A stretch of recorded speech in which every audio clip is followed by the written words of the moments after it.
Welcome back everyone to the State of the Nation. Now, last week, Canadian Prime Minister Justin Trudeau, who was considered Canada's golden boy of politics, was chased out of office. Why? Well, his meeting with incoming US President Donald Trump didn't go as planned.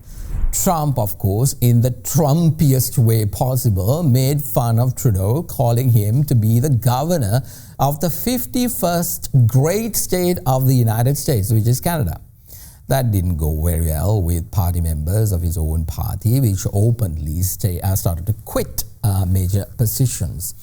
It only took one Truth Social post from Donald Trump, who's yet to be president. He'll be sworn in on the 20th of January, to cost the premiership of their northern neighbor. That begs the question, what would Trump's second term actually look like? Will leaders bow down to his will as and when he wants, and more importantly, at a time where our own president and the government is labeled as a Marxist government?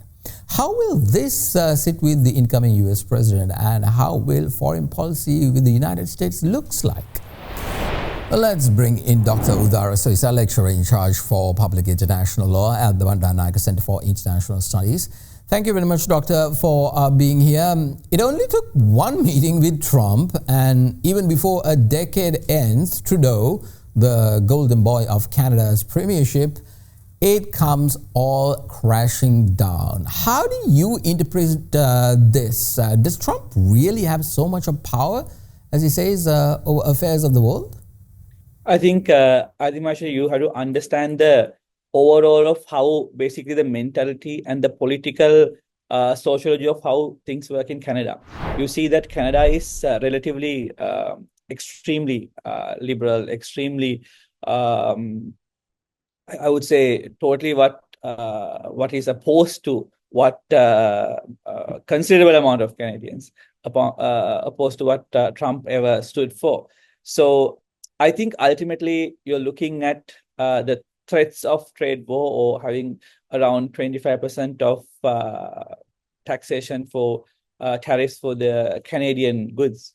You know that US is one of the biggest trade partners of Canada, right? So when you're looking at it, just this pressure itself coming from US, from the next president elect Trump, I think push the narrative very much against the Trudeau government's position. And also, I think most of the Canadians surprisingly did not expect this result from the US election.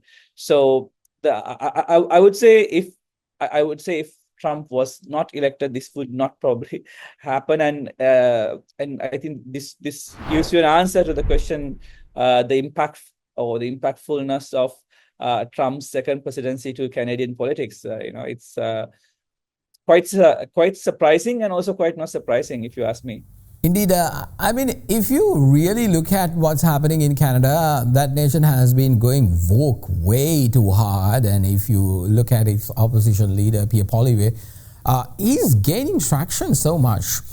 Do you think with Trudeau stepping aside, his party still has a chance in securing power in the next election? Or are we looking at a conservative leadership and its rise to power in Canada as well, just like in the United States? I think, yes, a rise to power, but not to the same extent. I think, if you see the result of Trump, that is very comprehensive, and you need to understand how basically the demographics of the Canada works as opposed to how US. Now, US, you can see the conservative bloc has always been there throughout from the start of from 1700s, from the formation of the United States to even today. You see the conservative bloc very strong, present in US. However, in Canada, it is not as much present as in US. But now you can see certain trends where not only in Canada, but also even in Europe, you can see these trends. The wind and the waves are shifting slowly but surely throughout the conservative side. But I'm unsure whether it will be like a thumping win as you saw for Trump back in the last election. But you can see definitely a clear shift in terms of the winds and the waves from the liberal mindset or from the liberal perspective to conservative, more realistic position as we move forward for the next several years, for sure.